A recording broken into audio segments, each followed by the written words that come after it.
por causa da parábola dos 10 talentos, né? A gente aqui em casa, eu e o meu esposo, nós gostamos muito dessa parábola, porque mostra a benevolência de Deus em dar tesouros, né, para todos nós, a cada um segundo a sua capacidade, e sendo a nossa atribuição trabalhar com aqueles tesouros que Deus nos deu. Então, esse nome faz a gente lembrar todo dia que a gente recebeu muitas coisas de graça, recebemos muita benevolência da parte de Deus, e nós precisamos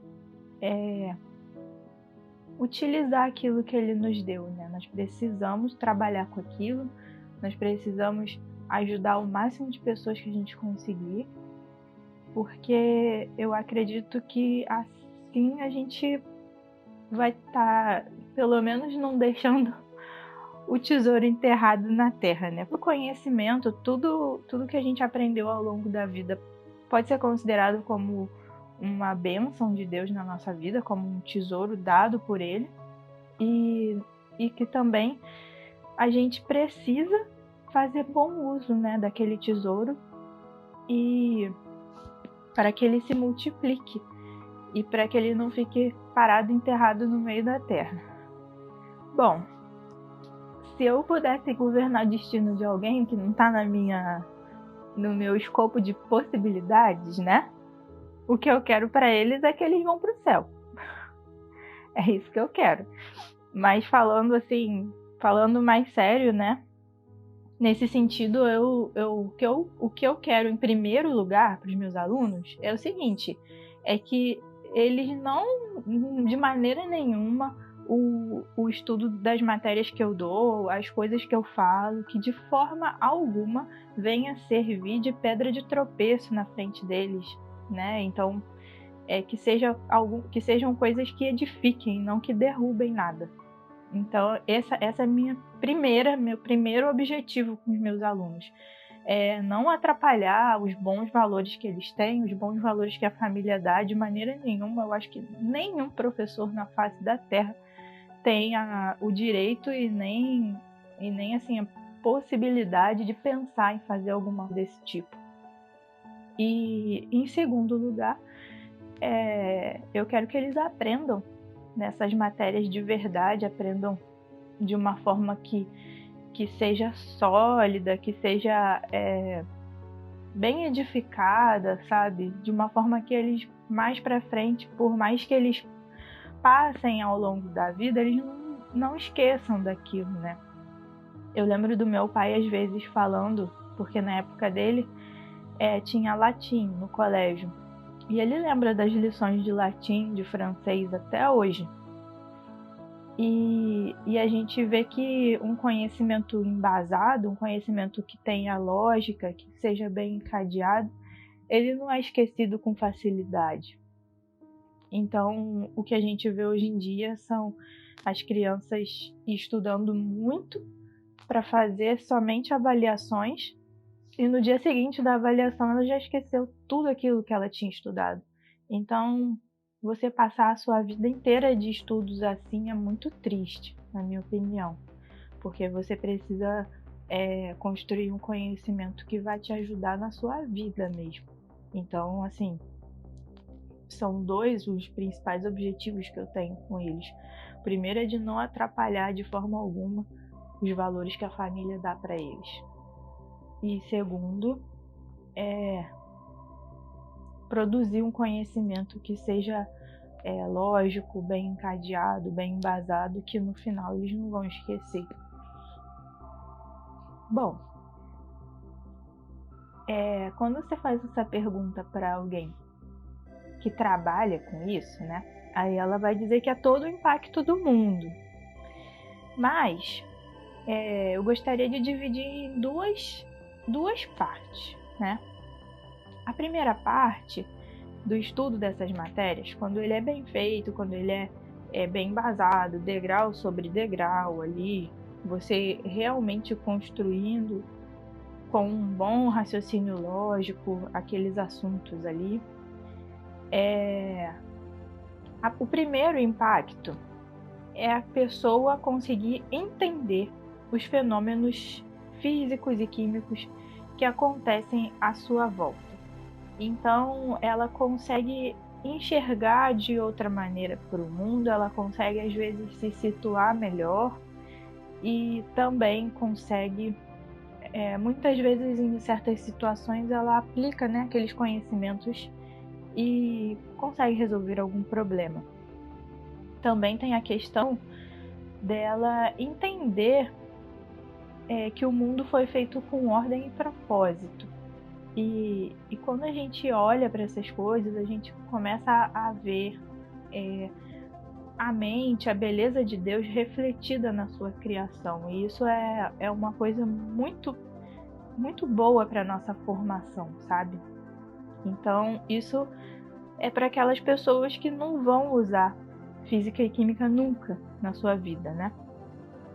O aprendizado de pontos fundamentais, o aprendizado de alguns princípios básicos, mas que seja bem feito, que seja bem embasado, que seja aplicado ali no dia a dia dela, que ela consiga enxergar realmente os fenômenos acontecendo, tal como as pessoas que acabaram formulando, né, aquelas leis ou descobrindo as leis da natureza, tal como elas fizeram,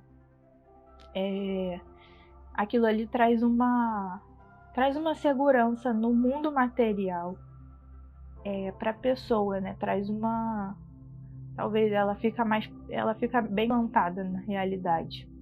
E em segundo lugar, quando você consegue aprender essas mesmas coisas, né? Às vezes aprofundar um lado ou outro um pouquinho e produzir algum equipamento, produzir alguma tecnologia, produzir algum remédio, enfim, você está ajudando outras pessoas.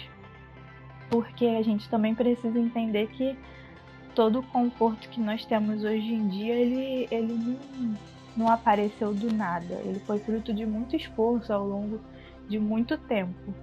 Então, as crianças saberem disso, saberem que elas têm uma herança de conhecimento, uma herança que foi fruto do trabalho de várias pessoas, né?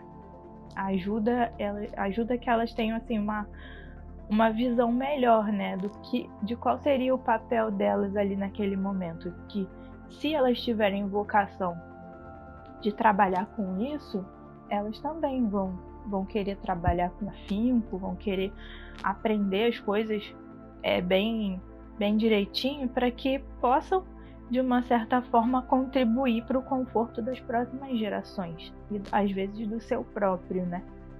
Então, existem esses dois benefícios, né? O primeiro é você entender a natureza, entender como as coisas funcionam, você conseguir se situar melhor na realidade aqui do mundo material. E o segundo é você conseguir ajudar as pessoas que estão à sua volta. E isso é bem gratificante, na minha opinião. Bom, eu resolvi fazer um evento mostrando um pouco de como eu gosto de ensinar essas matérias, de como eu acredito que elas devam ser ensinadas. E isso tudo é uma coisa muito difícil da gente explicar. Como que eu vou passar para todo mundo uma coisa que foi sedimentada assim ao longo de muito tempo, tanto estudando essas matérias quanto depois quando eu comecei a estudar para poder ensinar. Então, assim, eu resolvi usar uma história para poder ilustrar melhor as coisas que eu estou querendo dizer, as minhas convicções a respeito do ensino e do aprendizado da física e da química, né?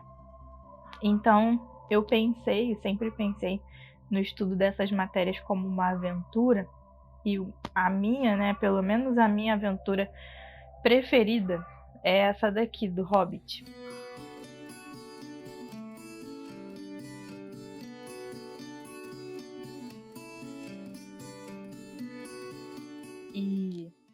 tem muitos trechos nesse livro, tem muitas situações que ilustram bem como as crianças se sentem no aprendizado de física e química, como que nós, às vezes, como nós professores e pais, né, porque os pais participam do ensino dos filhos, né, eles querendo ou não querendo, eles estão participando, como que às vezes a gente dá uma certa ajuda ou atrapalha um pouco.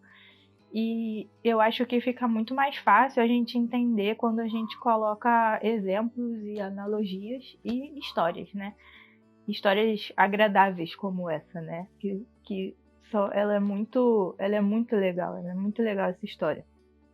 É a história de um hobbit que morava num lugar chamado Bolsão, e ele é convidado para participar de uma aventura.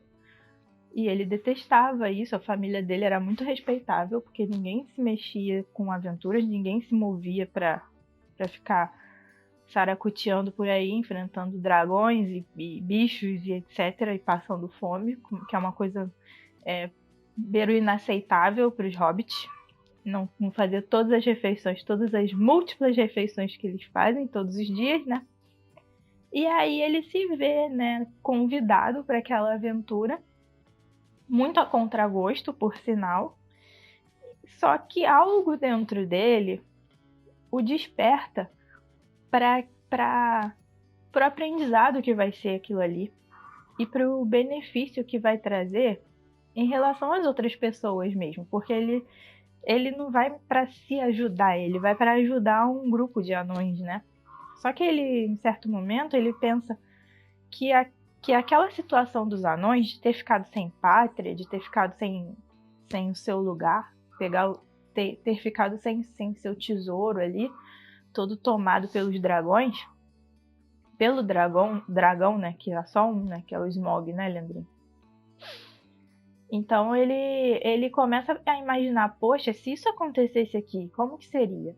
Então ele, de uma certa forma, ele vai para garantir o conforto dele próprio, vai para ajudar os anões e também vai para essa aventura como uma tentativa de aprendizado, né? E aí a gente tem muita coisa interessante, que os dilemas que ele passa, várias situações que ele passa, que são similares ao que a gente passa hoje em dia no nosso aprendizado. E vai ser muito interessante conversar sobre esse livro, que eu gosto muito. Fazer tipo não é bem tipo, né? Na verdade fazer um experimento que tem a ver com a situação do livro e mostrar para vocês como seria o passo a passo de um aprendizado assim bem real dessa matéria, bem profundo, bem situado, que fique ali na mente da criança, que faça sentido para ela e que amanhã e depois ela lembre daquilo com carinho, né? E não esqueça daqueles conceitos. Então, eu gostaria de convidar vocês para participar desse evento, que vai ser muito legal, vai ser um momento de muito aprendizado. Não que eu tenha tanta coisa para ensinar assim, né? Mas eu vi muita coisa nesse livro que tem tudo a ver com o jeito que os meus alunos antigamente encaravam o estudo de física e química, né? Então, por força das circunstâncias, eu acabei aprendendo algumas coisas que eu conseguiria falar para vocês antes que vocês passem por isso efetivamente, sabe?